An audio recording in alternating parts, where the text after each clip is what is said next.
Hey, hello.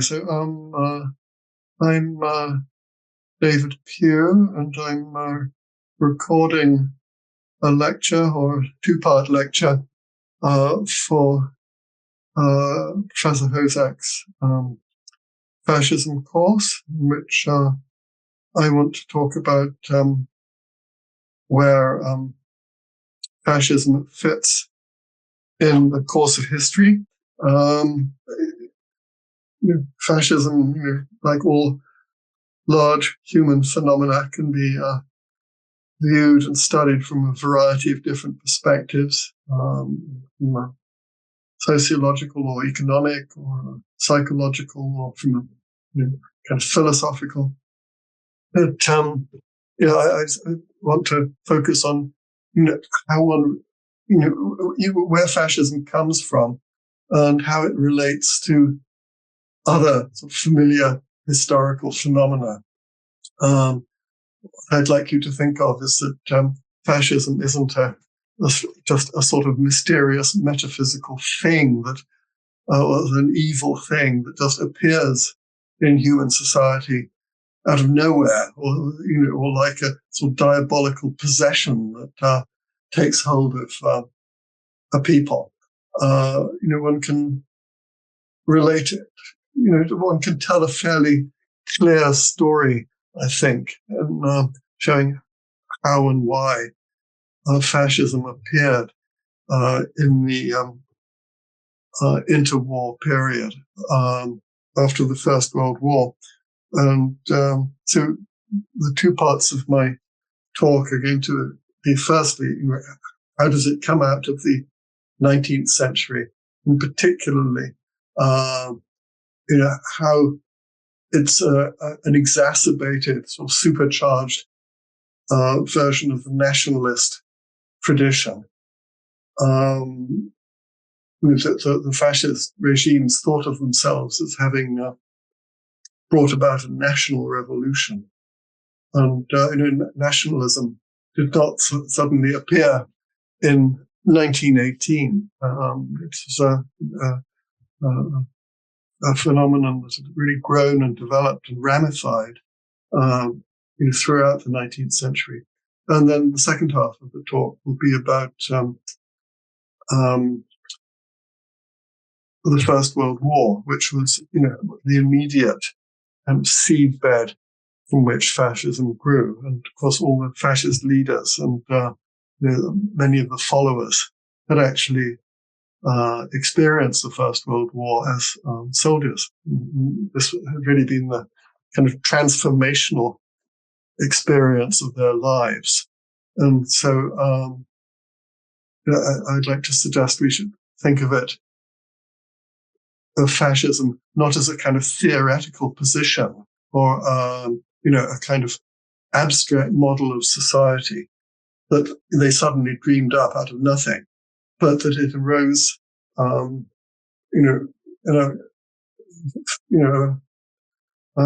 don't want to say rational, but in a way that that's easily traceable and followable out of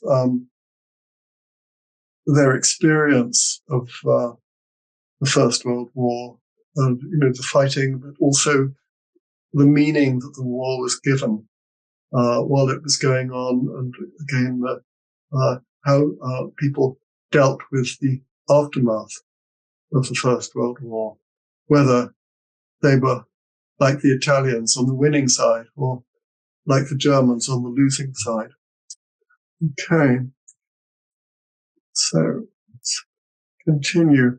So these are just the guiding thoughts, as I put it.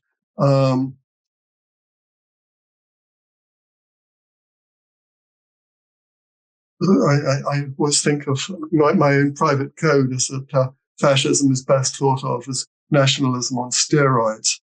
And then again, the experiential background rather than the theoretical background is this horrific, 4-year war, which profoundly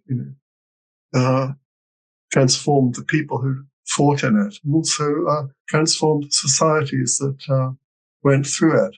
The First World War wasn't just fought on the battlefield. It was fought by the entire society, and even people who had not fought still found themselves very affected by it. Just a sort of a note at the bottom. There's a lot of talk nowadays about, we're seeing a resurgence of fascism in the world today, and this talk doesn't come from nowhere. It's it has sense to it, but my view is that since the kind of fascism of the classical period, Mussolini and Hitler, was so much a kind of reverberation from the First World War, and whereas what's happening in the States and places like Hungary and Russia now is really doesn't have very much to do with the First World War anymore, and so we shouldn't be surprised if there's really quite a lot of difference between what we're seeing now and what happened in the 20s and 30s. One shouldn't think of fascism as a sort of a kind of package that you download and then reproduces itself precisely. It's a form of ultra-nationalism which responds very much to the precise geopolitical location in which it is occurring. So, though I don't like Trump very much, I don't think that he's very like Hitler. I mean, I think one should be aware of the differences as much as of any similarities that might strike one. So, continuing here. So we're looking at the growth of nationalism in the 19th century. I mean, nationalism very much fills a sort of gap in the cultural life that was left by the kind of the fading of religion and the fading of kind of monarchical and aristocratic loyalties in society. So people, over the course of the century, and thinking chiefly of educated, literate people, came to think of the nation as their focus for determining who they were and seeing where they fitted in the world. So rather than relating primarily to the church, to their religion, or to their loyalty to their ruling house, whether that's a royal house or a local aristocratic kind of lord. The nationalism, self-identification as a Frenchman or a German or a Briton, became more and more primary, more prominent during the course of the century. So, and so when the First World War kind of put a violent end to 19th century civilization, it was very much a war of nationalisms, competing nationalisms. But of course, nationalism, it's affected by all the different dimensions of society, the economic, the political, the cultural, it's everywhere. So I pull out these three kind of perspectives: socioeconomic, political, and then the geopolitical, by which I mean the contest of states for power. So, of course, economically, the 19th century was an age of enormous upheaval. It was at different rates and in different places. An agricultural society turned into an industrial society, and peasant population turned into an urban population. And so people who grew up as peasants, probably illiterate, out in the country and never traveled anywhere, led a very limited life. That their children and their grandchildren became urban workers. And, so instead of a kind of overpopulated and impoverished countryside, one had these burgeoning cities with this new class, the industrial proletariat, in the first couple of generations of which were living in very harsh conditions indeed. And so this is the sort of social background for this new type of national identification. And of course it was,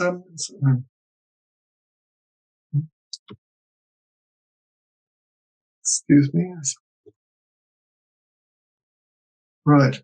Of course it is controversial because it tended to be the middle class, the educated, literate middle class, who would identify primarily with the nation, whereas the dominant forms of working class organization, which is socialism in its various types, tended to tell workers that the nation is not relevant to them, that they need to embrace their identity as members of this class, of the exploited proletariat, and to see themselves as the natural allies of workers in other countries.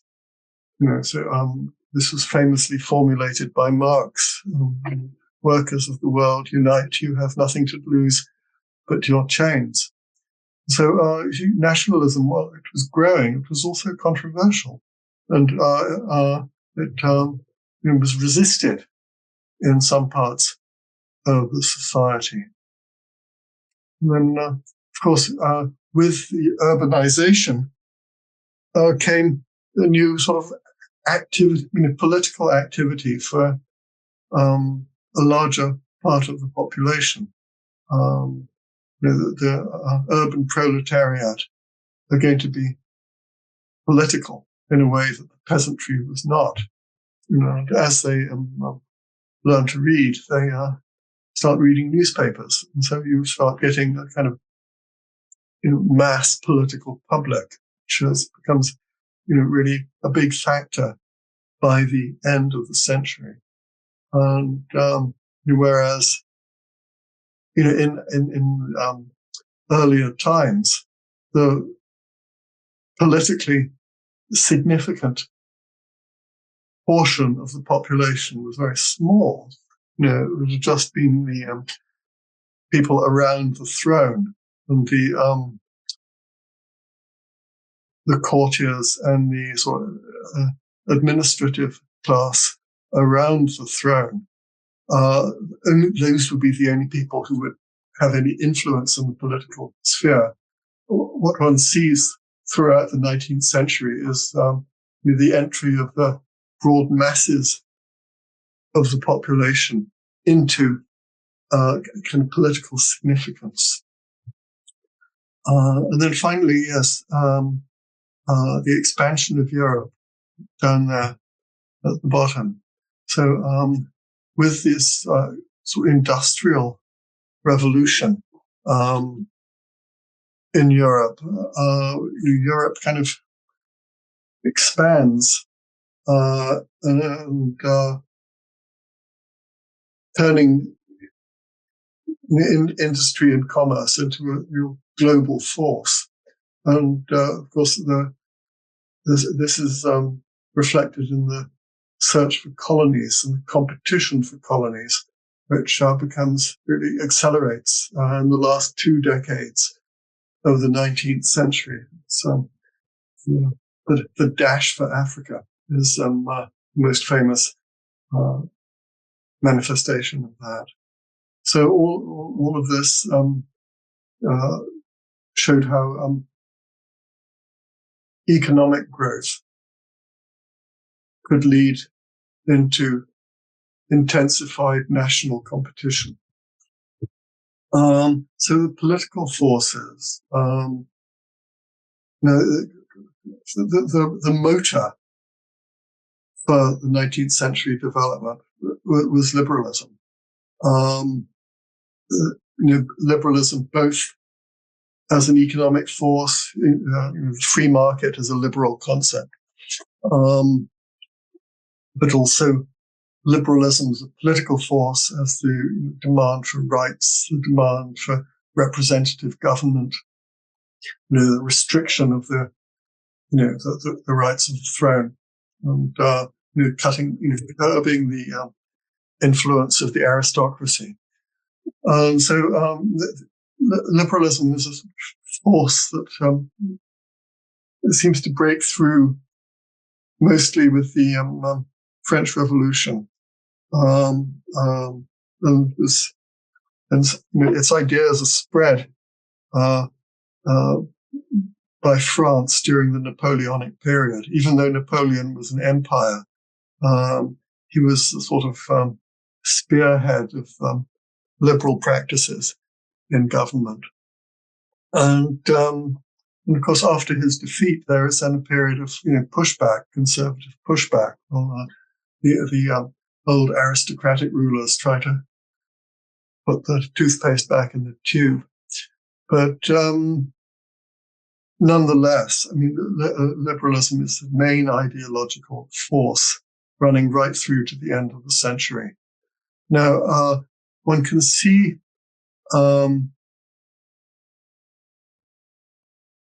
nationalism and socialism as the two kind of counter forces against liberalism. Socialism is the movement of the working class in protest against the economic consequences of liberalism.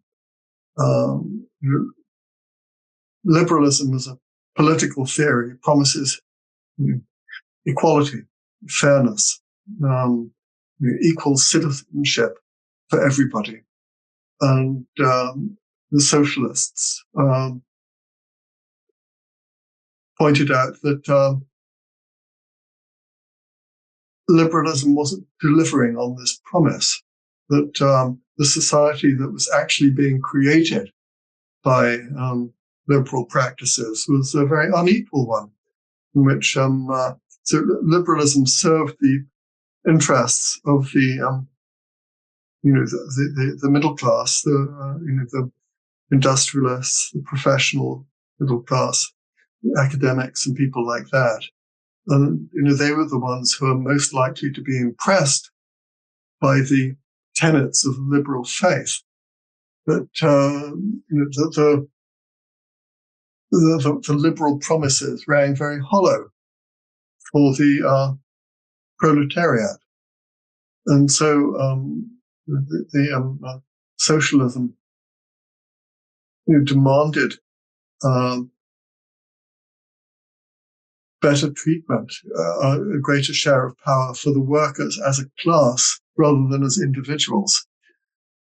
And so it was a sort of collectivist pushback against liberal individualism. And then nationalism, you see, is sort of similar to socialism in that it, again, is a protest against this abstract individualism of the liberal faith, and said that no, just for people to conceptualize themselves as free and autonomous individuals is inadequate. That's an abstract and unrealistic way of seeing who we are. But and a richer, fuller conception of who we are has to take into account that we are Canadians or British or French or German, and that but that then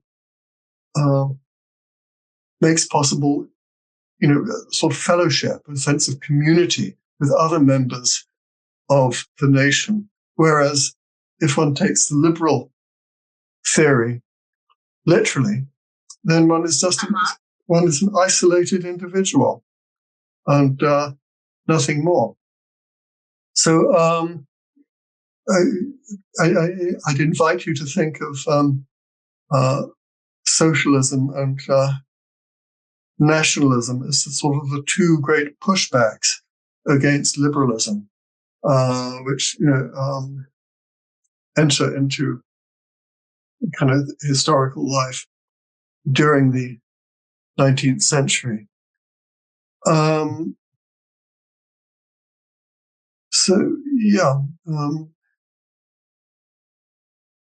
I mentioned democracy here. Of course, we are all used to thinking of democracy as just something that's axiomatically good. And of course, we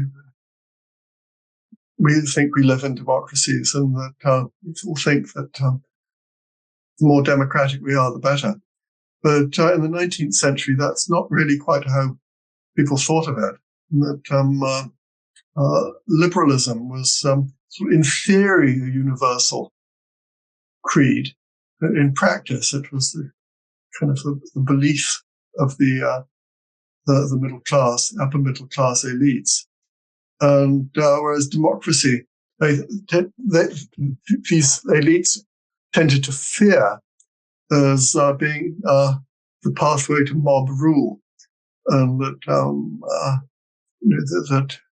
so very much in theory the lower classes had a right to the same status as the middle class liberals, but in practice, they needed several generations of education before they would really be worthy of it. And in the meantime, the working class, the proletariat, was a kind of threat to the legal and social order.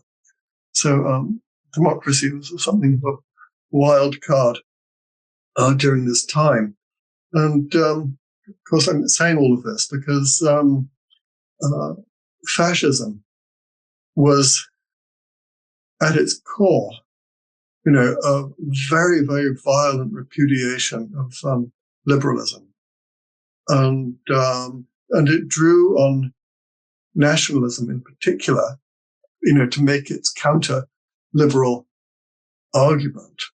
But it also tended to draw on socialist ideas, or at least socialist slogans, and would take up the socialist complaints against the liberal order, that it was too abstract, that it was too individualistic, that it was exploitative, and it would direct these claims against the liberal order. And, fascist leaders would then say that we are offering the working class a better deal than they had in liberal society, but we are offering it in a national package, not in an international package. We are offering the proletariat, membership in a national community where they will be valued in a way that they are not valued in liberal society, because the liberal ruling class is in fact full of snooty upper middle class people who look down their noses on the proletariat and fear them, actually despise and fear them. And so fascism, in that sense, it draws on both of these anti-liberal trends, nationalism and socialism. So I mentioned also in the 19th century, there was after the failure of the 1848 revolution, which, as I say, liberalism flopped, and the revolutions were repressed. What happened next was a sort of, a resurgence or an appearance of a new kind of authoritarianism. Firstly, in France, where Napoleon's nephew, Louis Napoleon, imposed a sort of progressive dictatorship in 1851, which lasted for 20 years. And then that sort of led to the sort of process of dominoes falling. It's led to the unification of Italy. And under, the monarchy of Piedmont of northwestern Italy became the Italian monarchy after a short war. And then that led to the unification of Germany under Bismarck. And Bismarck was, again, he was the servant of a king. The King of Prussia became the German emperor. But Bismarck ruled in a very authoritarian way, again, for over 20 years. He was finally dismissed in 1890. And, at the time, he was seen as a Bonapartist figure, a sort of imitation of Louis Napoleon, who was reviving the tradition of the old Napoleon Bonaparte. And then in the 20th century, many sort of socialist intellectuals tried to come to terms with this new fascist movement by saying, aha, this is a sort of neo-Bonapartism, which is a view that has some merit to it. So that there again, you can see how fascism is growing out of trends of the 19th century. So, right. So just showing a couple of good books here. But, this debate about liberalism, is it good or bad, is something that is continuing to rage right into our present day. And here are a couple of pro-liberal books that have just appeared recently.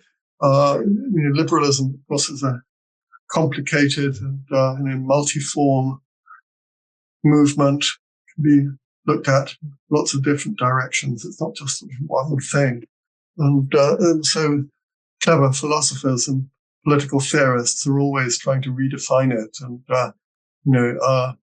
show how it hasn't yet been understood properly, or that it is morphing itself, as society changes and needs to be redefined for the new generation. The Walzer, the Fabre, too, there. And then on the other side, there are, as there have always been, there are still dedicated opponents of liberalism who think liberalism was a sort of a failure right from the start, and that it actually it impoverishes human life and it needs to be pushed back against. These are again two books that have appeared recently. Deneen on the left there, significantly, he's Catholic, and there's a very sort of broad and deep Catholic tradition of resistance to liberalism. And Hazony is, I believe he's an Israeli, and so I think I haven't read the book, but I believe that he's speaking up for nationalism, as a source of identity and strength, very much from a kind of Israeli perspective, which is something one can understand. So, in many ways, these arguments, liberalism pro and contra, they're kind of recapitulating a debate that's been going on for 200 years. One gets to recognize these arguments on both sides. So now the geopolitical aspect of all this is the kind of context in terms of the, the struggle of states. This is the context in which nationalistic thought kind of blossomed. And make some points here that,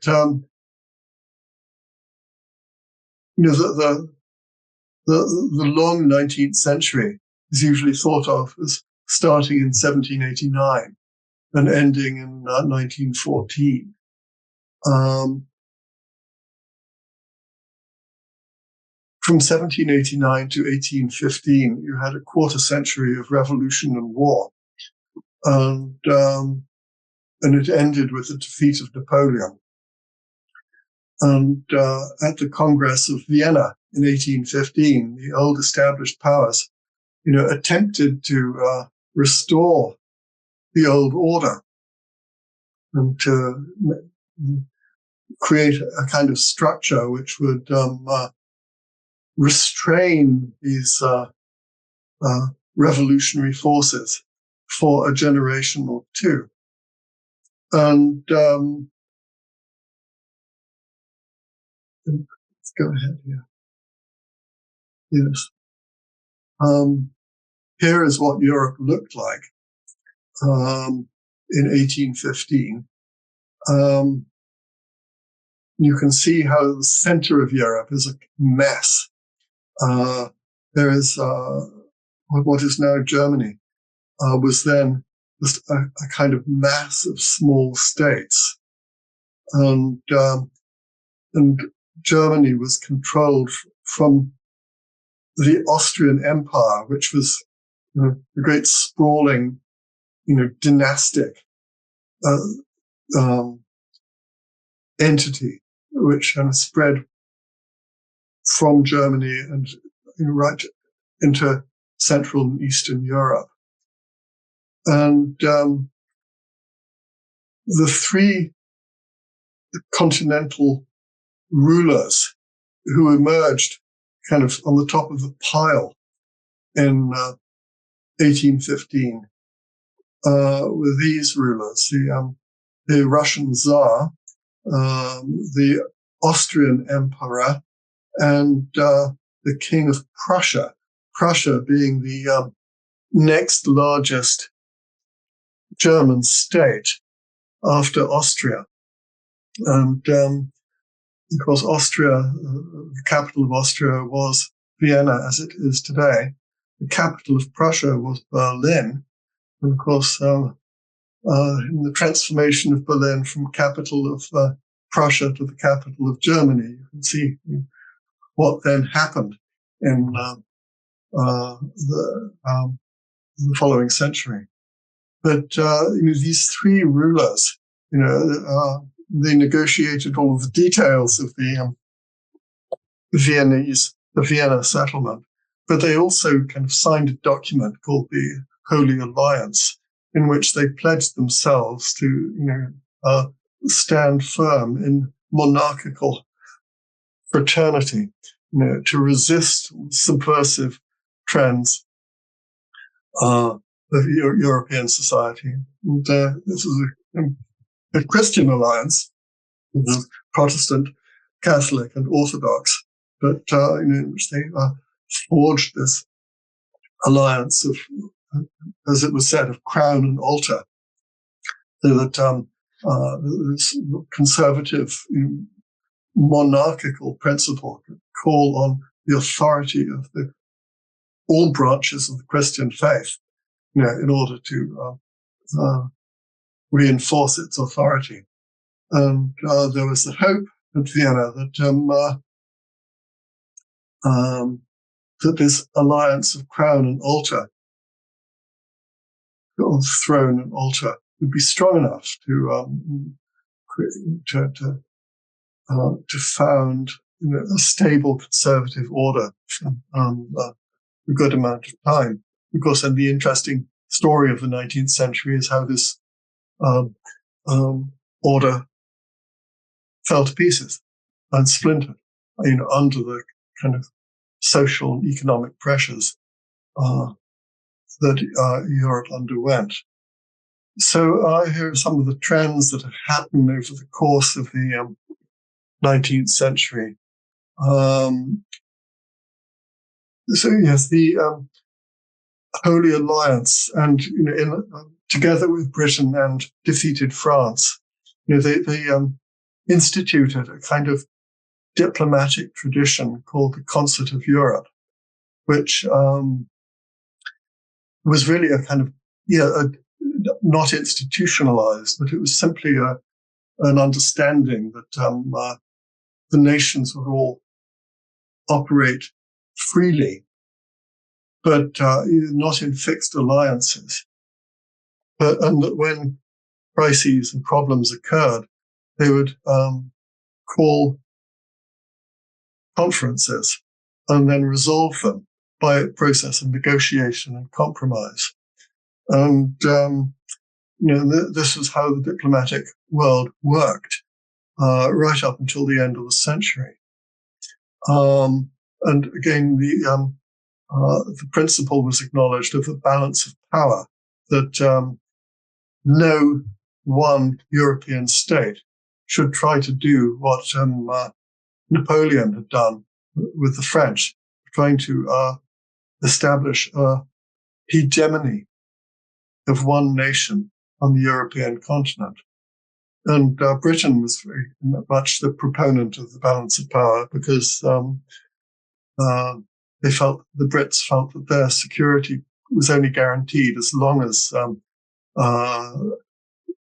power in the continent was shared. That if you had an all-powerful France, then this was going to harm the security, the naval and the economic security of Britain. Now, so this Concert of Europe worked okay, but for the first half of the century, okay, as long as you were as long as you were not a liberal or a socialist. If you just were, wanted a quiet life and were happy with this conservative order, then this was fine. But the revolutionary forces in Europe peaked in the middle of the century, in 1848, and they were repressed, as I said. But and then what happened next was this authoritarian wave. Napoleon III, Louis Napoleon, then giving rise to the new nation states in Italy and Germany. And with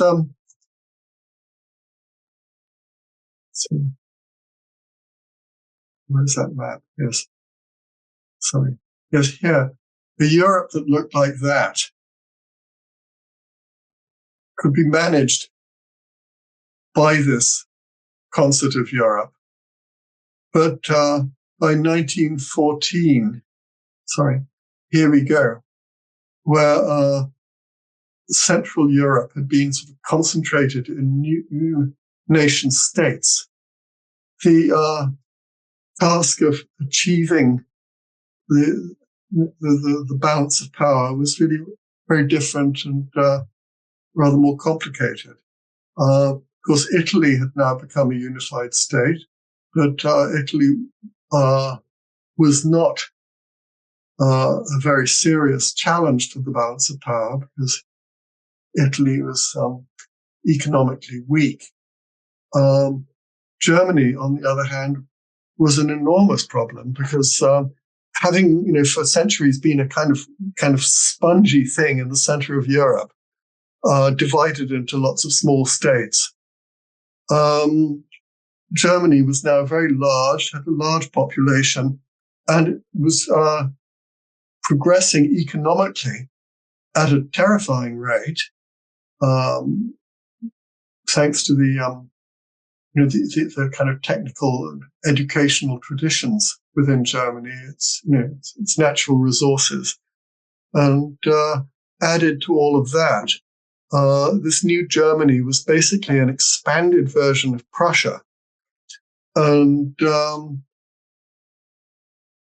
Prussia was a state with formidable military traditions. And so one had this dynamic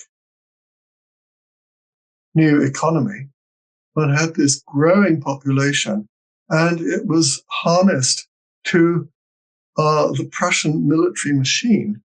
And so this new Germany was a very formidable customer indeed. And this Germany appeared on the scene in the year 1871 as a result of Bismarck's wars. Bismarck had been appointed Chancellor of Prussia at a time when Prussia was in a political crisis. And Bismarck solved the Prussian crisis by bursting out of the Prussian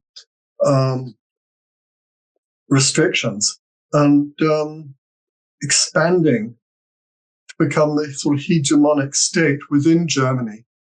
The Austrian center of power was cut right down to size. Austria was forced out of the northern part of Germany, and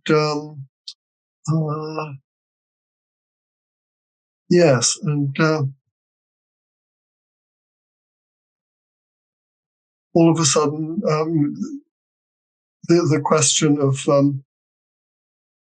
the European balance of power was posed in a very forceful way altogether. So, we all think of the Germans as the troublemakers in the Second World War, fascism.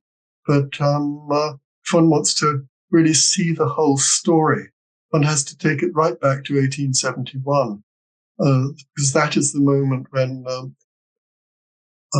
Germany appeared as this sort of geopolitical factor of disturbance.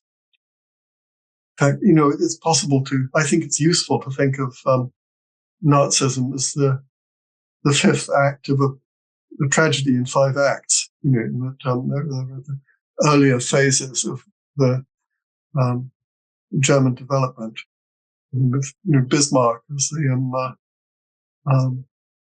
figure who raises the curtain on the German tragedy in 1871. So, what else is happening? Just because of where Germany was, it was bound to become the real sort of diplomatic pivot of Europe. And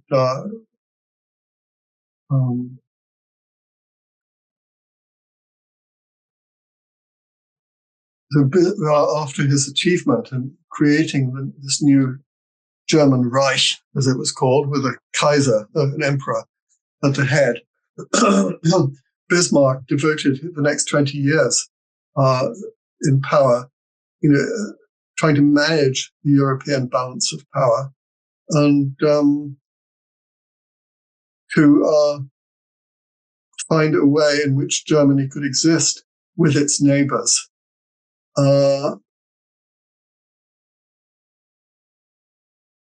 In a world where Germany was one of the major continental powers, as it had never been before. Bismarck's diplomatic policies are always very difficult to follow, and that he was constantly playing complicated games. But a common thread, consistent thread running through it was his attempt to recreate something like the old Holy Alliance, the sort of conservative alliance of Germany with Russia and Austria. And that became increasingly difficult because of differences of interest between Russia and Austria over Eastern Europe, the Balkans, and Turkey, the Ottoman Empire. And of course, it was the breakdown of this old balance of power that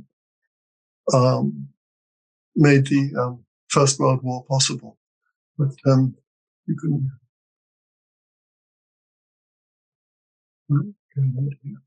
Yes, here are a couple of portraits here. These are the champions of the Italian national movement, Mazzini and Garibaldi. And these are there's Bismarck and Moltke, who was the great general who organized the Prussian military victories, which made the unification possible. So as the Italian figures are somewhat romantic characters, and Mazzini was a great proponent of national movements throughout Europe. He was in some ways an attractive figure. And Garibaldi was a sort of popular militia leader.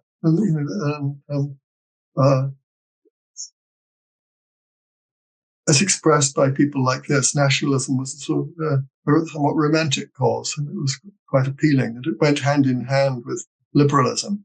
Whereas Germany, nationalism was harnessed to this Prussian militarism, and it was had a somewhat different and more menacing face than Italian nationalism did. So yes, again, a new factor which led to an intensification of tensions throughout Europe was nationalist thought entered into a sort of alliance with the Darwinian theory of evolution. And the unfortunate way of thinking called social Darwinism emerged, where the theory of natural selection was applied wrongly to human life and political life. And the competition between nations and states, which had been going on for centuries, was sort of reconceptualized in Darwinian terms as a struggle for existence, in which the strong flourished and the weak went to the wall. And this lent a kind of desperation and a bitterness to the geopolitical struggle, which hadn't really been there before, and again, which sort of fed the fires that kind of burst out in both of the world wars. And Hitler and the Nazi, the fascist doctrine altogether was very Darwinian. It proposed this life or death struggle between nations. So yes, here is Europe in 1914 with its large Germany right at the middle. And you can see how, on the one hand, Germany is strong because of its size. On the other hand, it is threatened because it has potential enemies on all sides. And this sort of the German paranoia is somewhat illuminated if you just look at the map.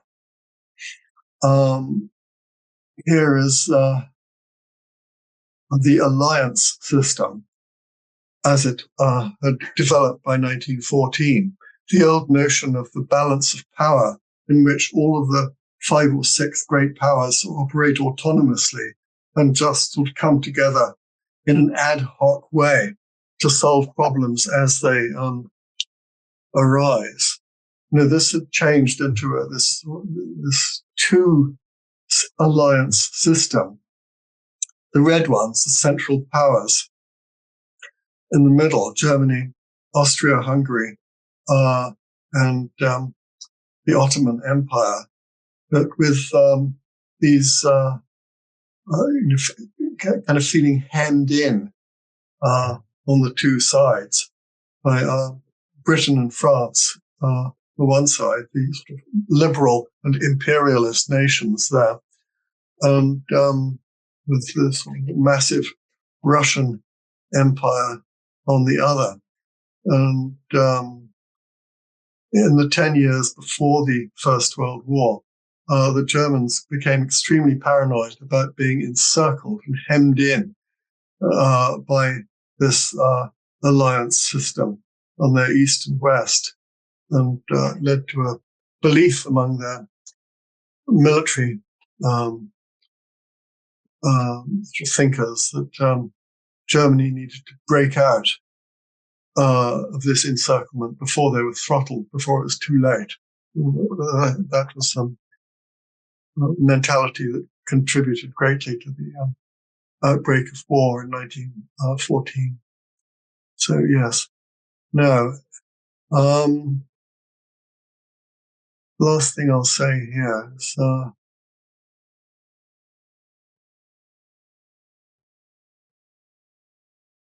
new states, the new nation states, Italy and Germany, were very sort of pleased and proud of themselves that they had achieved the national unification that they felt had been denied them for a long time. But since this was happening in the later 19th century, that is the age of imperialism, Italy and Germany soon started to demand empires of their own. And opinion in those countries was very much embittered by the idea that they were, that they had arrived late on the scene. And whereas the established European powers all had empires of their own, the British and the French first and foremost, but Belgium, Holland, Portugal, and places, they all had their own little empires. And the Italians and especially the Germans sort of said loudly, "What about us? Why should we be denied our empires?" And the Italians managed to acquire some territory in Africa and around the Horn of Africa, and they fought a colonial war to drive the Turks out of Libya in 1911. Whereas Germany, again, acquired territories in the Pacific and in Africa that obviously they were very much the sort of junior partners of the British and the French, who were the dominant empires. But you've probably heard of the great sociologist Max Weber. In the year 1895, he made a remarkable statement in a lecture. And this is 1895, so 25 years after the German unification. And he said that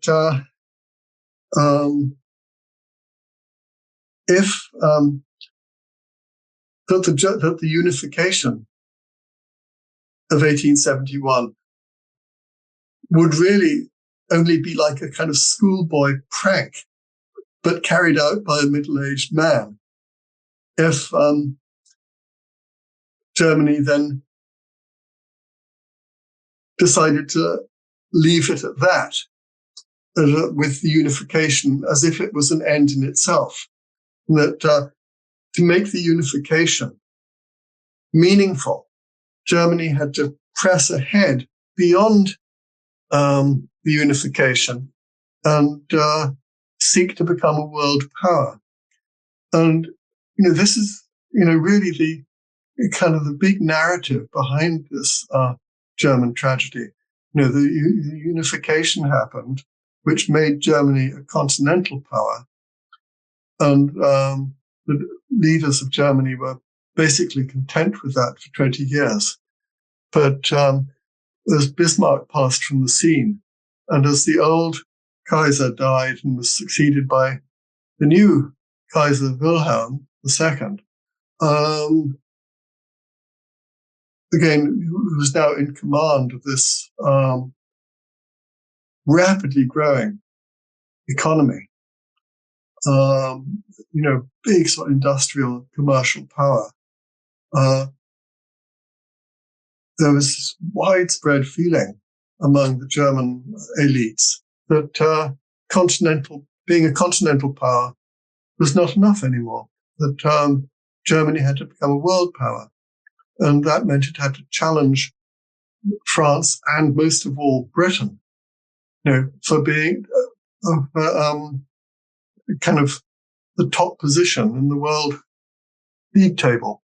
And it's led to the Germans building up a fleet, a navy, very rapidly, which was clearly designed to challenge the British command of the seas, by building a fleet of large battleships that could take on the British Navy in the North Sea.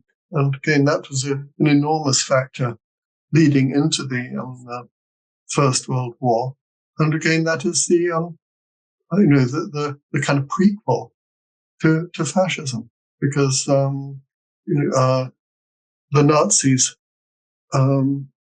inherited this same aspiration to make Germany a world power, to replace Britain as the leading world power, and to break out of this kind of confinement on the continent, being pressed between France and Russia, but allowing German industrial and military strength to claim its proper place as a world power.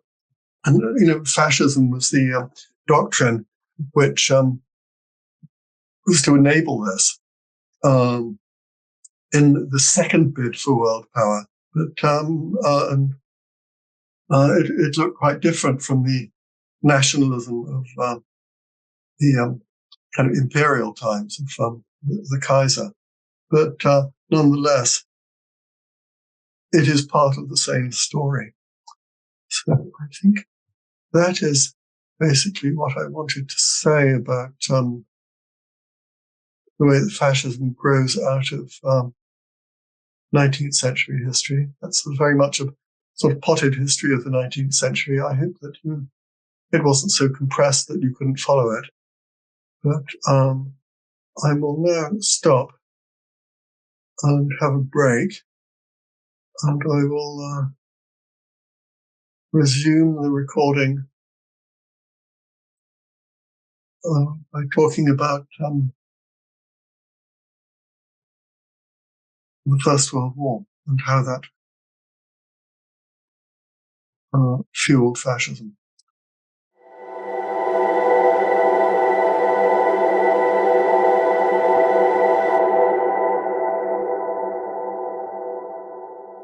So, yes, I showed you this map of the empires. And remember,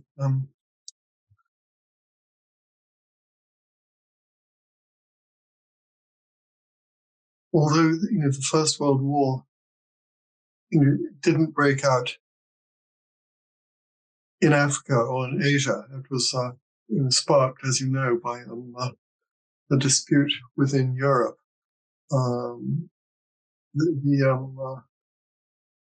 The mood of kind of Darwinian contest between the nations was very much fueled by the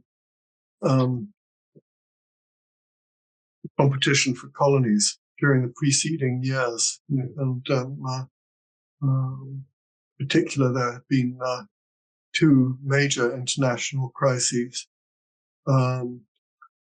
that was sparked by a dispute over Morocco, for example.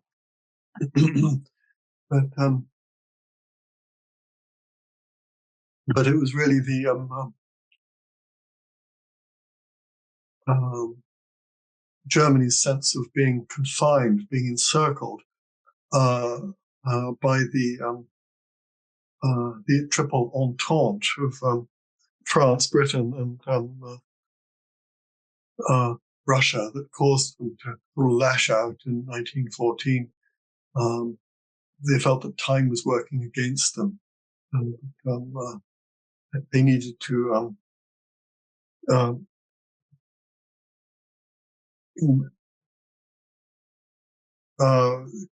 kind of crush these threats on both sides before it was too late.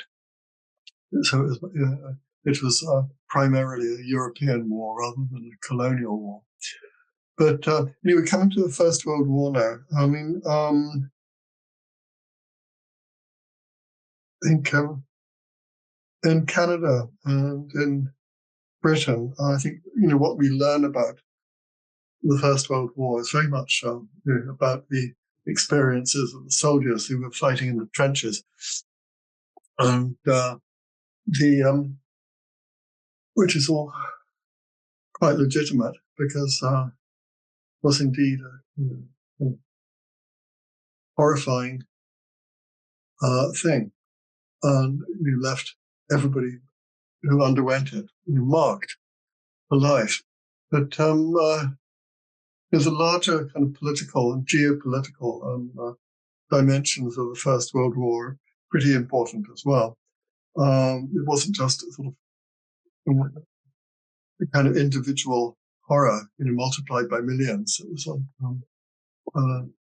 the First World War was something that changed the world in a very radical way.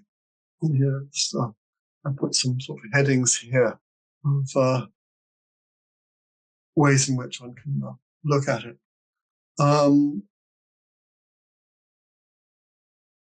No, yes, a couple of good recent books. I mean, again, in Britain and Canada, we're so very much focused on our own national stories here. We forget that there are other national stories involved. Because Italy was the country that invented fascism. This was the first fascist regime that appeared in 1922, and that grew directly out of the Italians' experience of World War One. You could be forgiven for not knowing that Italy was in World War One at all, but it was. There was a very ferocious war fought up in the Alps in northeast Italy. And this book by Mark Thompson is a very good book about it. And yeah, so if I have two mantras about fascism. One is that fascism is nationalism on steroids, and the other one is that the more you know about the First World War, the less surprising you will find fascism. But, it has to do with the kind of national revolution that was brought about by the First World War. The entire society had to be transformed in order to sustain this war effort over a long period of time. And where munitions were not muskets and bayonets, but were artillery and airplanes. And so the entire national economy had to be reconfigured to produce these armaments in sufficient quantities. The national morale had to be sustained because the domestic economy was changed. People didn't have much to eat. The industry was regimented. It couldn't just be allowed to follow its peacetime laissez-faire ways.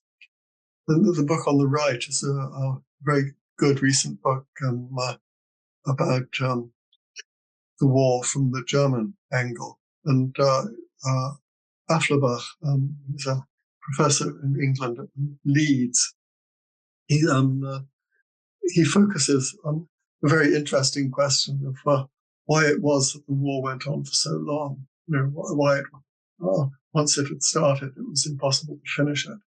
So he that there were various attempts to launch peace initiatives during the war, but they all fizzled out. And his theme really is why this was. Very, very good book. So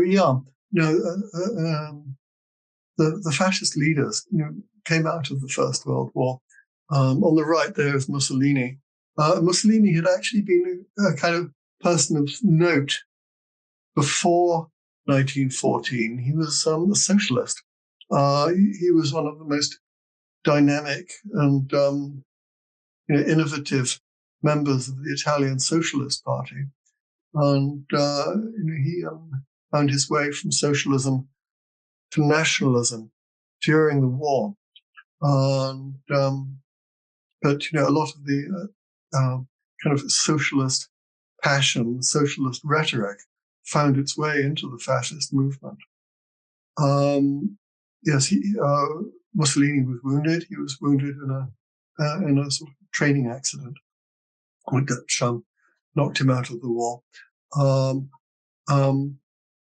There is Hitler at the left of the picture on the left. His moustache rather longer than it was in later years, but obviously, Nazism was not just Hitler. It wasn't simply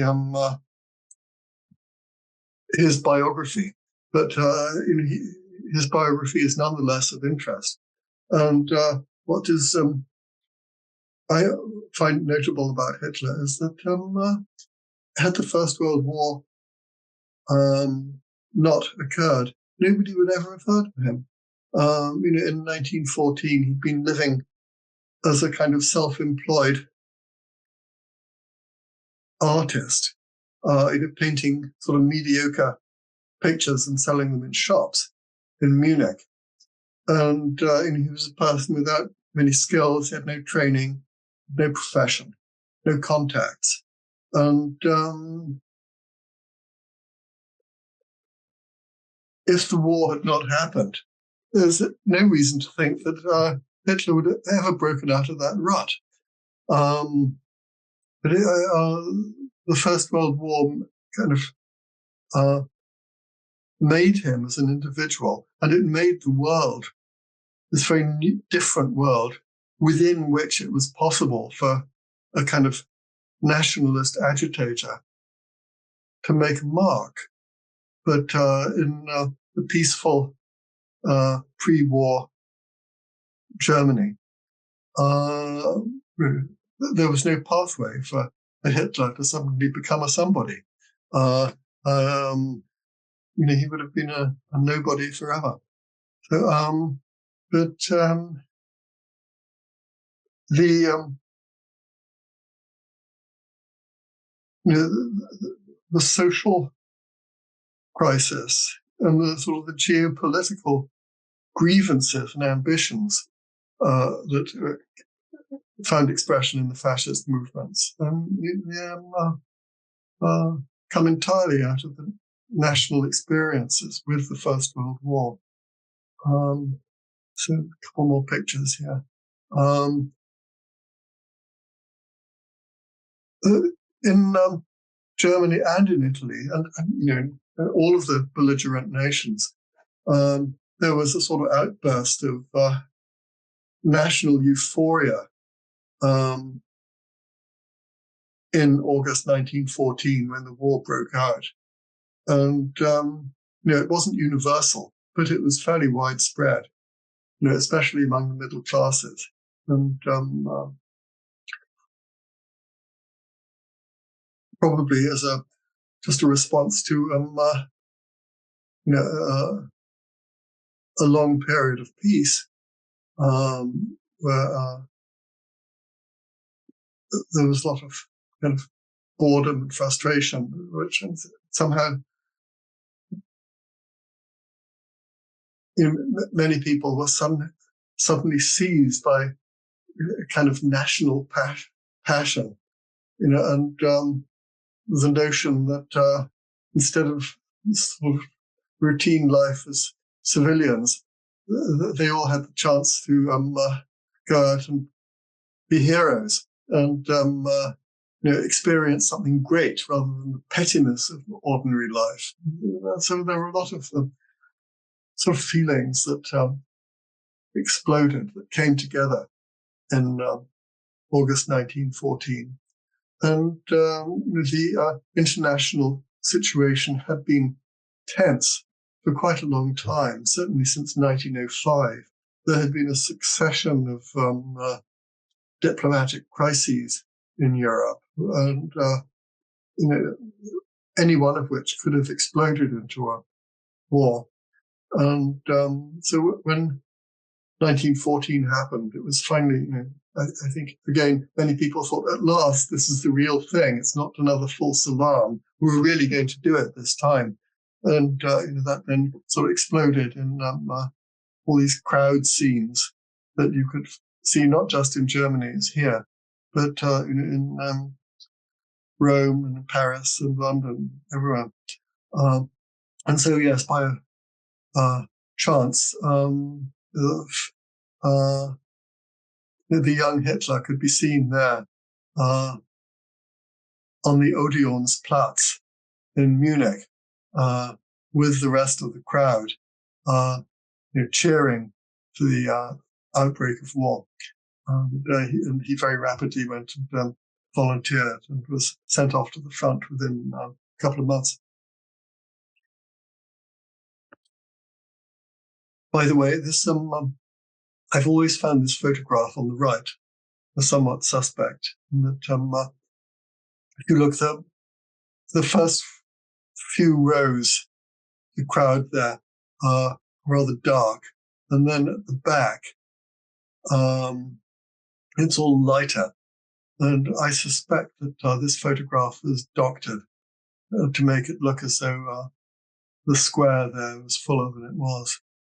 Because, again, there was a sort of national euphoria, but I mean, it was not universal.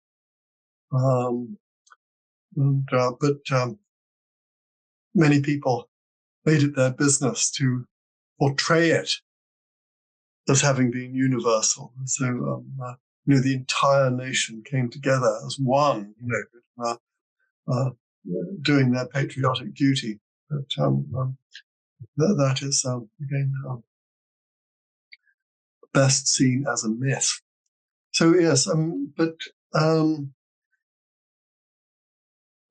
so in Germany, they had what was called the August-Erlebnis, the August experience, which was proclaimed as being sort of a kind of transformation, spiritual transformation of the entire nation, where the nation sort of overcame its divisions and came together as one in loyalty behind the Kaiser. And the Italians only joined the war in the spring of 1915. But again, there was this sort of slightly artificial and exaggerated kind of national euphoria that was called the Maggio Radioso, the Radiant May. And these two sort of mythical kind of national experiences were then foundational for the fascist movements afterwards, because the fascist movements claimed to be recapturing and reforging, the unity of 1914 and 15, but making it permanent, putting it on a sort of institutional basis. But it was just tremendous commonplace in fascist and Nazi speeches to be constantly evoking, re-evoking, this sort of amazing national unity of the outbreak of war, and to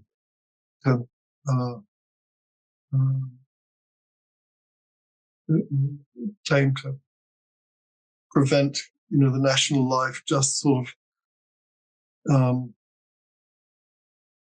kind of seeping away into the kind of, selfishness and the materialism of the pre-war life, but instead the exaltation and the sort of the first weeks of the war were to be, revived and made permanent. That was what the Nazi or fascist experience was going to be about. So yes, the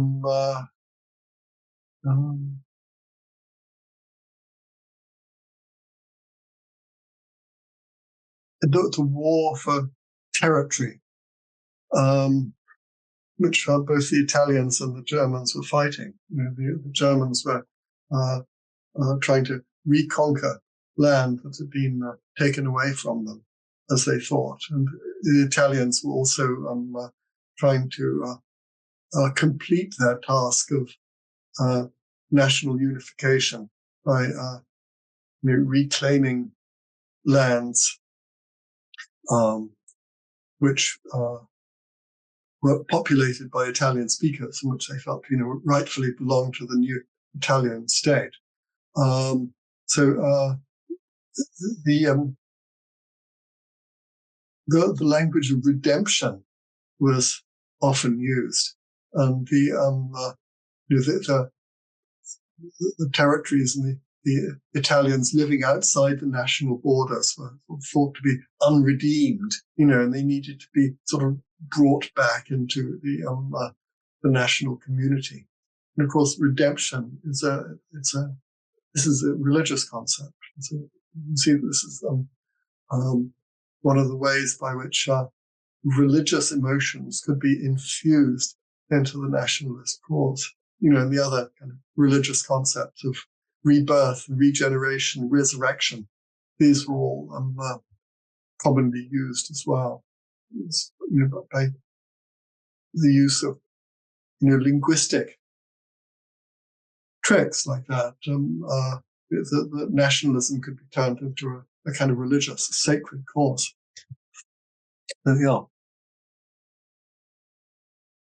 There is the very fine word irredentism to describe this. The irredenta, the unredeemed lands. And so irredentism is the request to bring these lands back into the national community. So yeah, of course, there is a great cult of heroism throughout the war.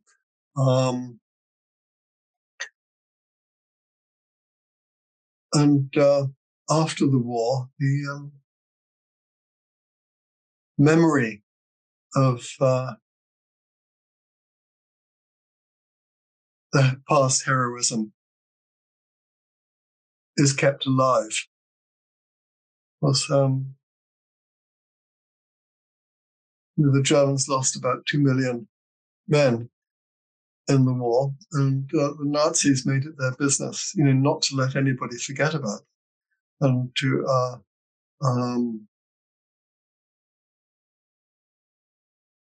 and it was constantly drummed into the German civilian population between the wars that if you allowed the cause of German greatness to lapse, then these 2 million men would have died for nothing. So it is incumbent on you, the current generation of Germans, to keep the fight going, to press ahead, and to attempt to accomplish what Germany failed to accomplish in 1914 to 1918. So there was a kind of moral connection between the two wars in the mind of German nationalists, and this was constantly being fanned. The flames being kept alive in Nazi propaganda. So in Italy, it wasn't quite so straightforward, because Italy had actually ended up on the winning side, but the Italians believed that they had not received their just reward in the peace settlement, and so they still went into the interwar period with a sense of national grievance. And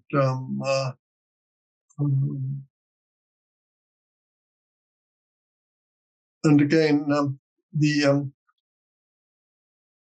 some of the terminology and the kind of imagery of the First World War was deliberately kept alive, as a sort of within the fascist and the Nazi movements. And for example, in the later stage of the war, both countries developed sort of specialized fighting units, who were given special training, tactical training, to enable them to overcome the problems of the challenges of trench warfare. And in Italy, they were called the Arditi, the ardent ones, who had special black uniforms. And in Germany, they were called the stormtroopers, the Sturmabteilung. And as you know, I mean, the Nazi militia called themselves the stormtroopers. They presented themselves as the continuation of the stormtroop units from the war. And again, the black uniforms that the fascists wore were the uniforms of the Arditi. So the fascist movements had, very consciously and deliberately keeping the memories of the First World War alive, so that the post-war Italians and Germans should feel duty-bound to continue the struggle, not to consign it to the past, but to keep up the fight, to go into war a second time, so that the effort of the sacrifices of the first war were not in vain. I think there is something called the sunk cost fallacy, which you've probably heard of. If you lose $1,000 at the roulette table, then you feel that you have to keep playing, putting more and more money in it, so that the first $1,000 hasn't been lost. But you might just end up losing another 1,000. But this mentality of thinking, well, I need to keep on putting money in to get the first lot back. This is the sunk cost fallacy. That is one way of looking at the fascist mentality. Okay, so yes, here are the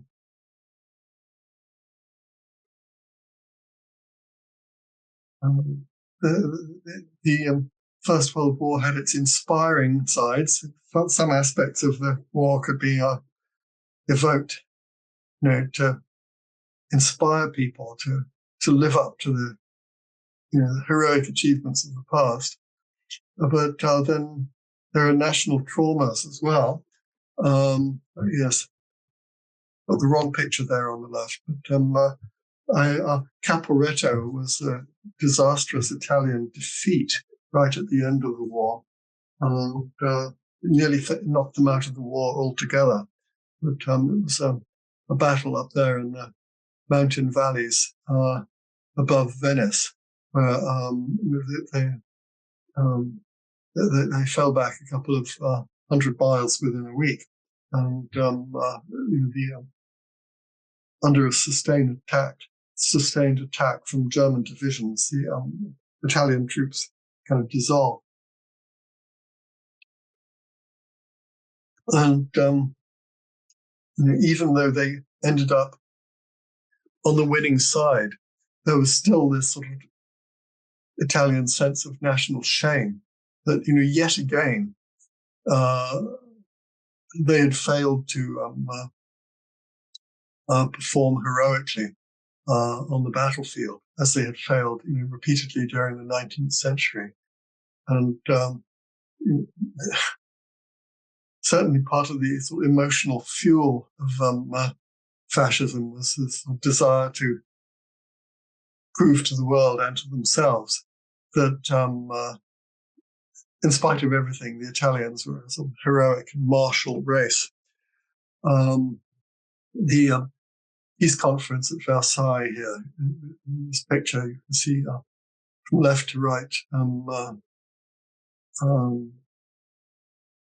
Lloyd George, the British Prime Minister, Orlando, the Italian Prime Minister, Clemenceau, the French Prime Minister, and President Woodrow Wilson, who was the kind of guiding spirit of the peace conference, even though America had only entered into the war in the last year.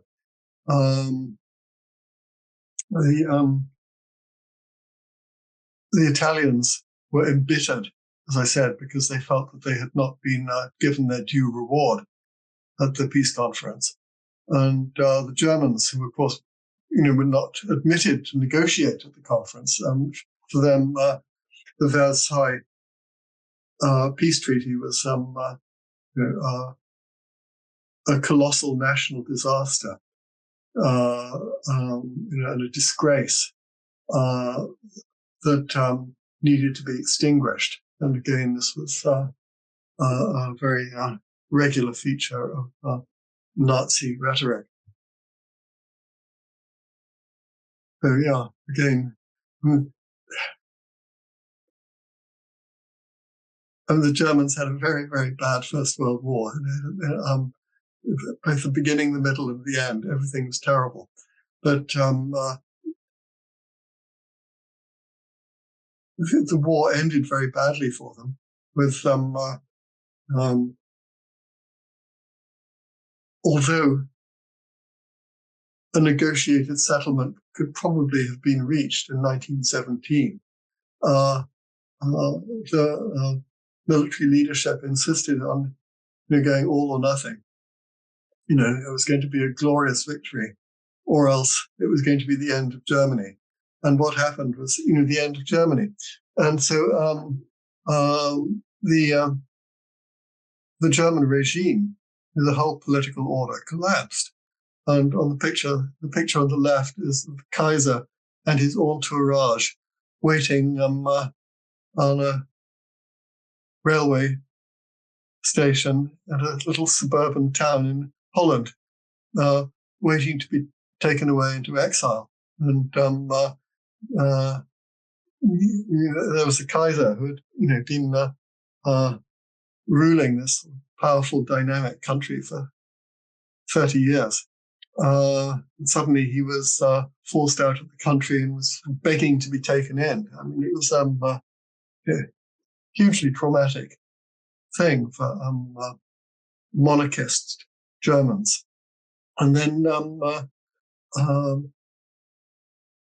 in late 1918, as a result of the tremendously sudden collapse of the German military effort, and it, of course, led to a revolution. And it was a sort of messy revolution that went through various phases. And for a few weeks, you had communist militias on the streets in Berlin, and for conservatively minded Germans. That was the most horrific thing of all. That the communists who have just recently taken over in Russia, they are coming for us now, and that it was a national calamity, a catastrophe that was beyond imagination. And as a nation, they didn't handle it well. So yes, just a couple of pictures from the Nazi regime. On the left, you see a moment from the Nuremberg rally. And this is a shot from the famous film, The Triumph of the Will, which was filmed in 1934. But this was, there were Nuremberg rallies every year before the war. And they all followed pretty much the same format and choreography. But each year, this moment was kind of a high point, the most solemn moment. This is when Hitler and can't remember who accompanies him, but they sort of walk silently down this long alleyway of thousands of soldiers and militia sort of standing there. And they walked from the tribune at the back to the monument, the memorial for the dead of the First World War. And they sort of paid silent homage to the victims. And again, this is not just commemorating the loss in a retrospective way. This is a way of keeping the memory alive in order to inspire, current generations to continue the fight. There is a sort of obligation that is being expressed. You owe it to these dead men to not let them have died in vain. These are heroes who sacrificed themselves for love of the country, and to make their deaths meaningful, you have to go out and be ready to do the same. Then on the right, this is the model of a gigantic triumphal arch that was designed but never built. This was supposed to be part of the new Berlin that Hitler was going to build after his victory. And the significant thing here is that, it's a triumphal arch, such as there's a famous one in Paris, as you know. This one was going to be about 10 times the size of the Paris Arc de Triomphe. And I don't know where they would have found all the rock for it, but inside the arches, the intention was to engrave the name of every one of those 2 million men who had been killed in the First World War. Not the victims of the current war, but of the previous one. And again, this was a triumphal arch. And so you can see the agenda here, that the First World War, which had ended with a defeat, was going to be converted into a victory by the resumption of war, the continuation. And so those 2 million men would not be then the defeated victims, they would be the victors, thanks to the renewed efforts of the new generation. So you see, that's a way of expressing how kind of morally, emotionally the Nazi movement had absolutely everything to do with the First World War. It was so, well, we use the word redeem, redeeming lands, but I mean, so the First World War was going to be redeemed, and instead of being a defeat, it was going to be turned into a victory. And the losers were going to be transformed into winners. The sacrifice would finally pay off. The sunk cost would be redeemed. So yes, here are just again some of the ways that Germans thought about the First World War afterwards. These are the attitudes and emotions that fueled Nazism. So first, that Germany had been fighting a legitimate war of self-defense. This is what Germans were told in 1914, and they continued to believe it desperately. Nowadays, nobody believes this is true.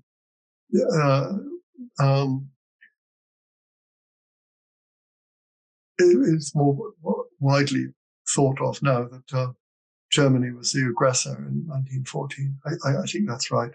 But it's a matter of German kind of pride, and grievance. It was important for Germans to believe that they were, that they had been unjustly condemned as aggressors. But in reality, they were simply fighting a necessary war of survival. And the second one is the national euphoria, that has seen this achievement of a kind of heightened spiritual level in national unity, and of course the sense of breakthrough that finally Germany is going to fulfill its dream of breaking out of being a continental power and becoming a world power. That really somebody, not just a kind of second best after the British and the French and the Americans, but we're going to be right up there.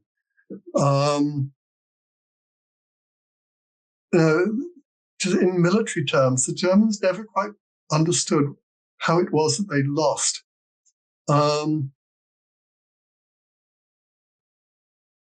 Their war plan envisaged a rapid defeat of France, which would enable Germany to switch its troops rapidly to Russia. And so, there would be a sort of knockout blow in the West and then a sort of longer knockout blow in the East. And the knockout blow against France went wrong, as you know, with the Battle of the Marne.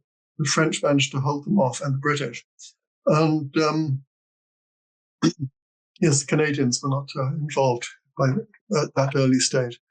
But and when that went wrong, and the Germans really didn't have a plan B, and they were sort of looking for a strategy, thought desperately for the next 3 years, and they fought with a lot of resourcefulness and brilliance, but they never solved the problem of how to fight a war on two fronts at the same time. But the point was that owing to the censorship and propaganda, the German civilian population never understood what the actual strategic situation was. And they believed they were winning. They were always being told about their glorious victories. And so when the collapse came in 1918, it was absolute shock to civilians. They couldn't get their heads around it.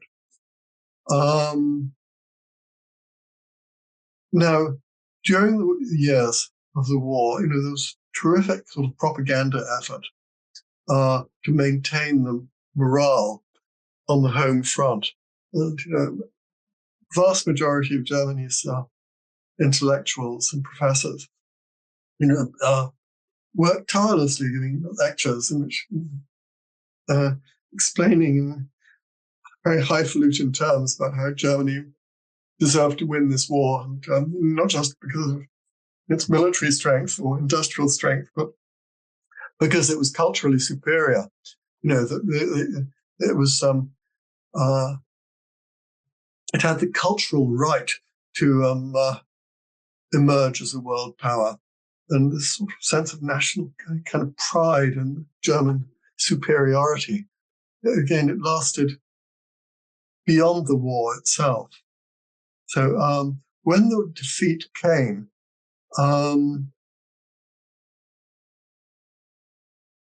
it happened suddenly, and at a time when the Germans had really believed they were on the brink of final victory.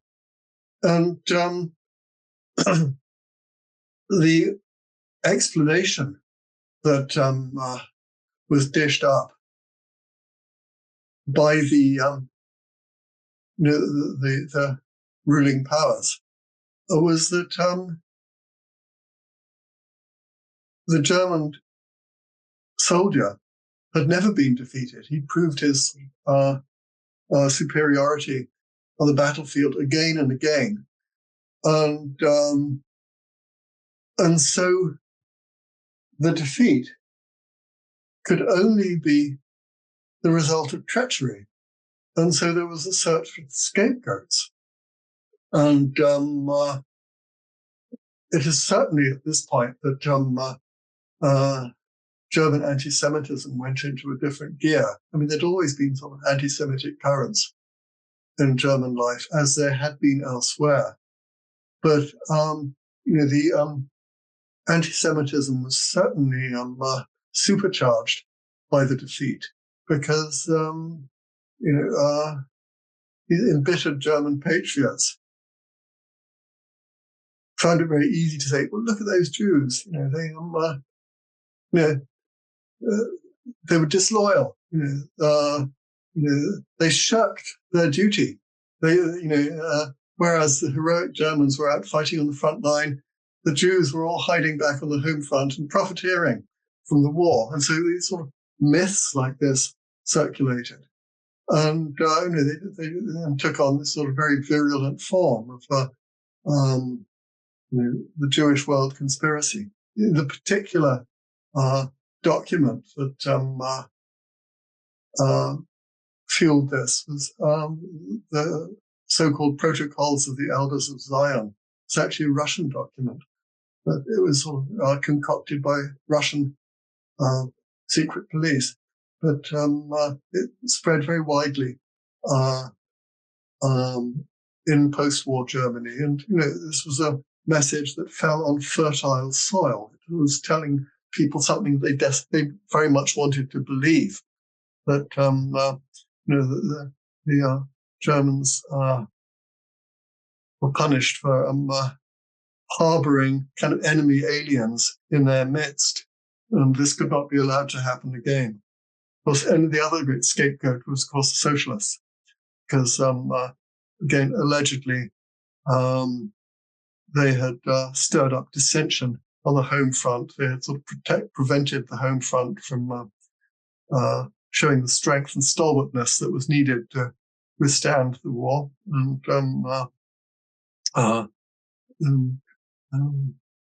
So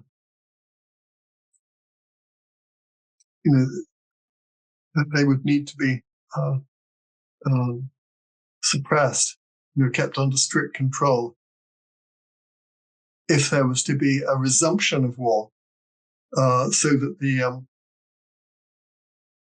solidarity on the home front was not threatened in the same way. And of course, that then became both the anti-Jewish program and the anti-socialist program. These became kind of core parts of the Nazi program, as you know. You can see that these were not just sort of abstract notions plucked from the air, but these were lessons which German nationalists felt that they had learnt from their terrible defeat in 1918. Yes. So again, there was a mythology of the undefeated German soldier, which was propagated by political leaders after the war, which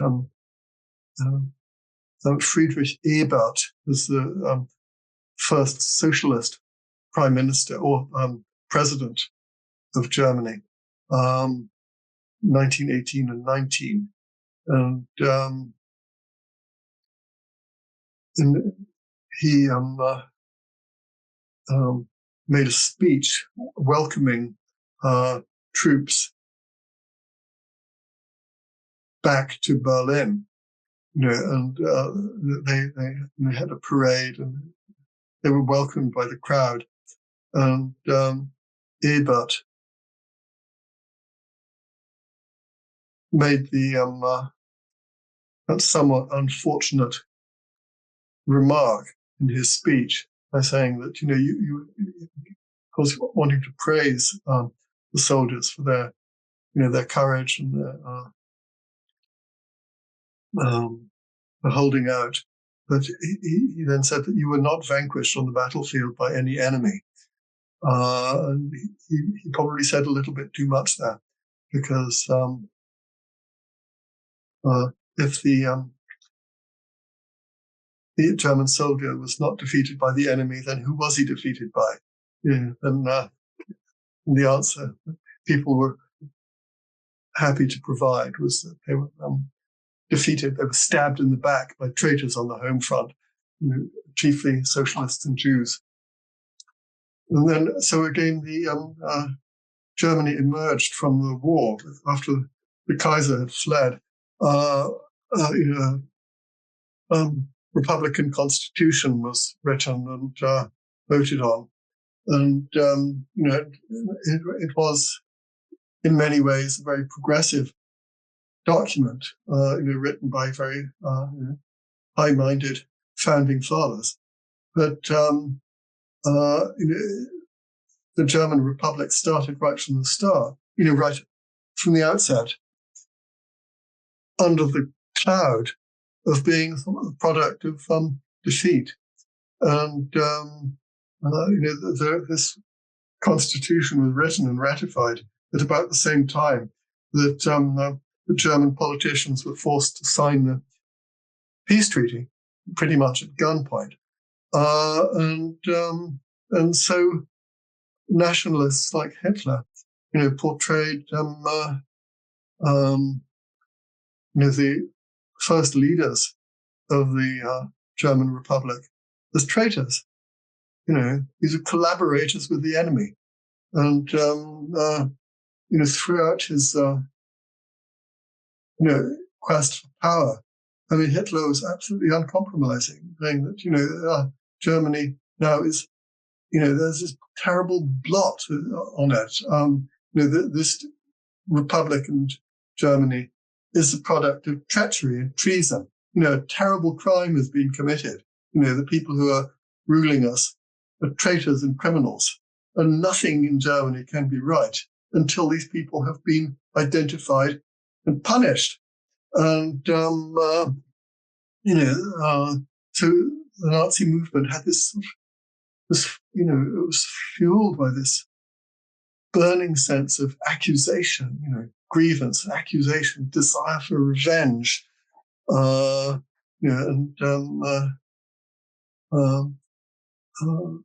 was, even though the Constitution was a Republican one, this was a parliamentary system, and the Constitution was drawn up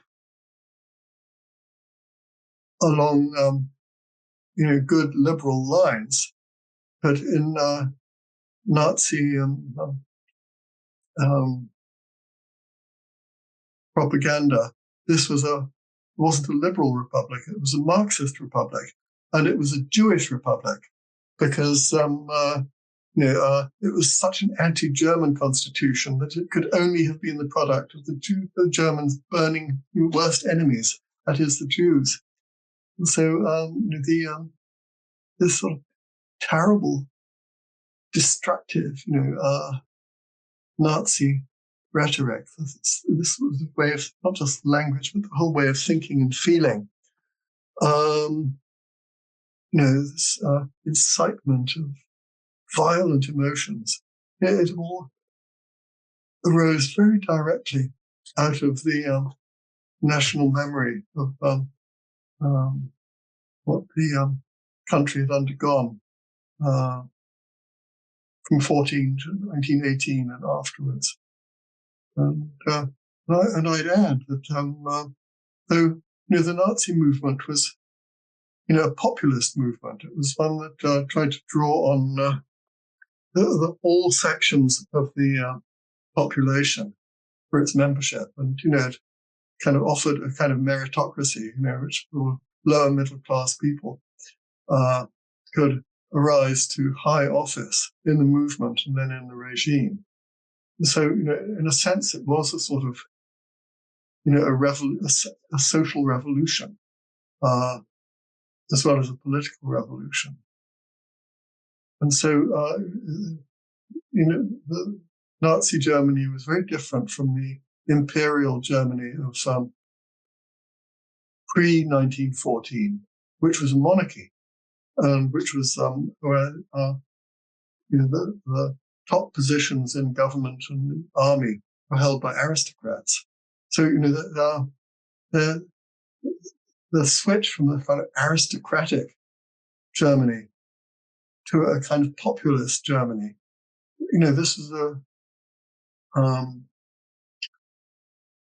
indeed a radical shift.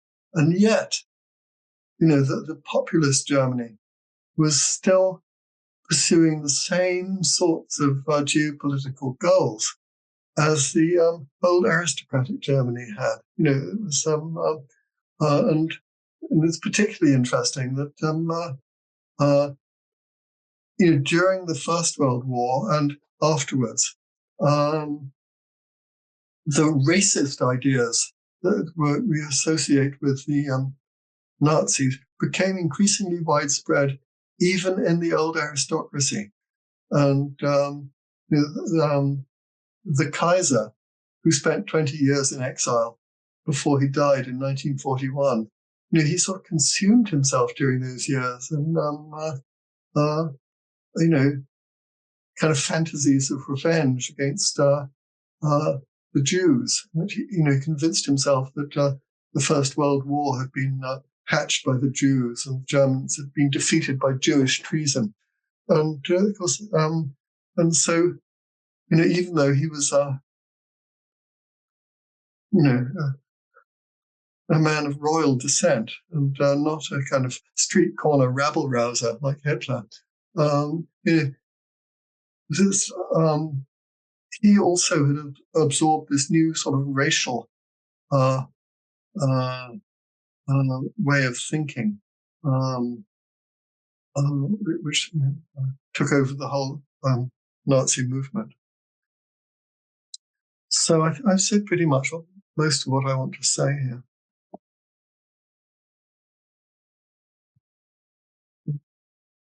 I know that your patience is not unlimited. I think I'll just talk through this slide and I'll stop. So these are some aspects of fascist agenda, fascist and Nazi agenda that you can see as arising directly out of the World War I experience. First, society is to be militarized. Civilian life is to be organized around strengthening the armed forces, preparation for a new war. This is true in Italy as well.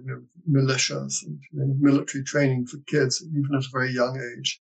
The whole thing is oriented towards war. So the geopolitical agenda was at the forefront, not revolutionizing society for its own sake, but it was always with a view to a resumption of the armed conflict. the idea of unification, overcoming of class differences. It was felt that one of the critiques of liberalism was that liberalism divided society. Firstly, it was individualistic rather than sort of communal. And secondly, because of capitalism, it created class divisions and made national unity impossible, which was a weakness, a source of weakness in wartime. And so, the fascist movements sought to make unity the prime goal. In German, that's the Volksgemeinschaft, the racial community. So the stratification and division was just overcome. So this meant that socialism had to be suppressed. Socialist organizations and parties were suppressed, but at the same time, sort of socialist slogans were co-opted. So a lot of talk about dignity of labor and class solidarity and things like that, so that somehow, even while socialist leaders were being locked up, somehow the Nazis could poach on the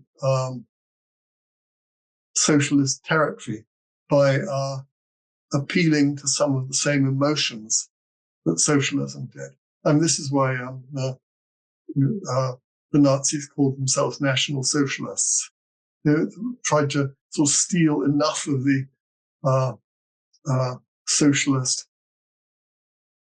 repertoire and to sort of integrate it into the nationalist movement, so that when wartime came, it would no longer be necessary to worry about the possible disloyalty of the working class during wartime, which had been a huge source of anxiety during the First World War. So yes, liberalism has to be suppressed in the name of community and strength. So again, a reflection of feminism is an outgrowth of liberalism. It's a sort of application of liberal principles. We'll see. Fascism and Nazism wanted women to remain in their traditional roles.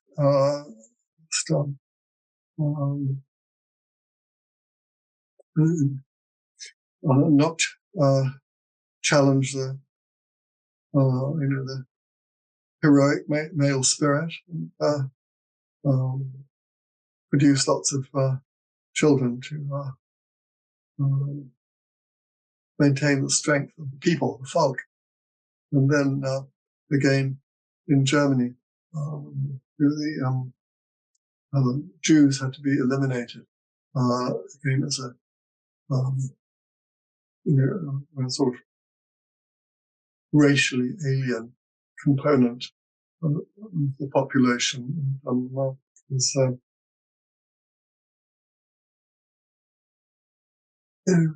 Source of subversion and even of disease. Nazis tended to think, talk about the Jews as if they were a kind of noxious bacteria. So I think I'll stop there. Yeah. You can look at these other slides. Here I'm just trying to make some points about the geopolitical framework of post-war Europe that made, even though Germany had been defeated and was stripped of some territories in the peace settlement, they remained the strongest continental power. And it was difficult for the British and the French to resist them by themselves.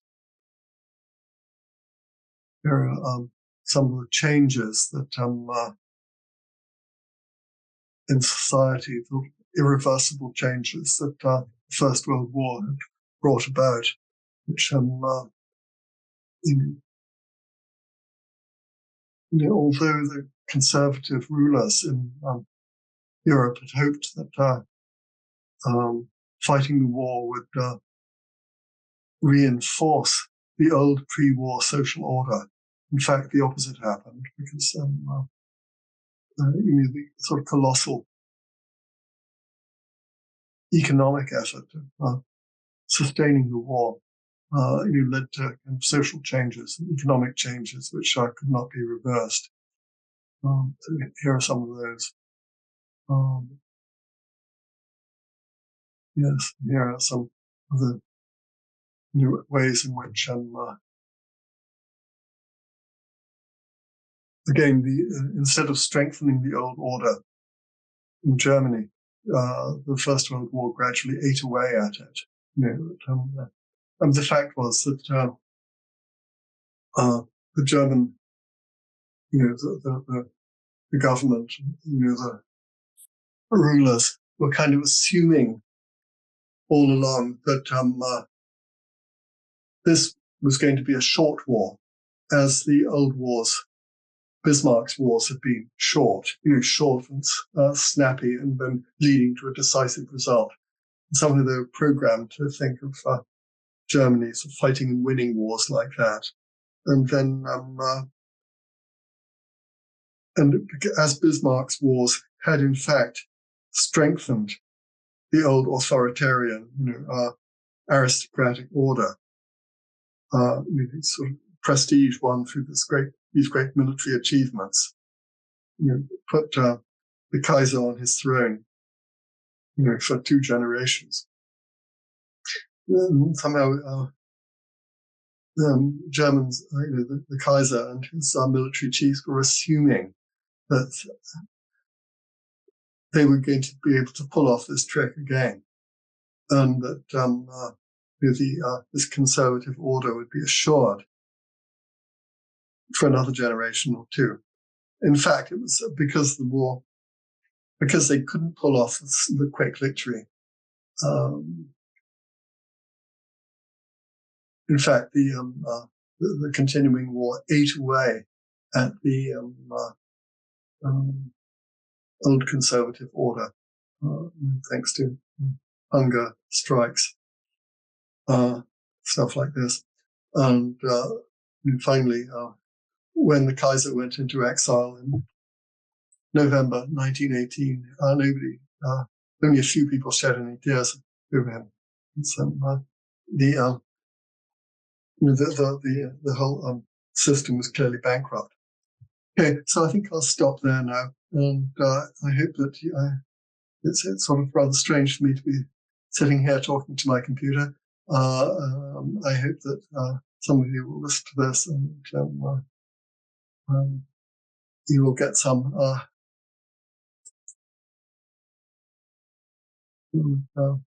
understood some of what I'm saying about fascism as a historical, sort of moral and spiritual phenomenon. Okay, so thank you very much, and I hope you enjoy the rest of the course. Bye.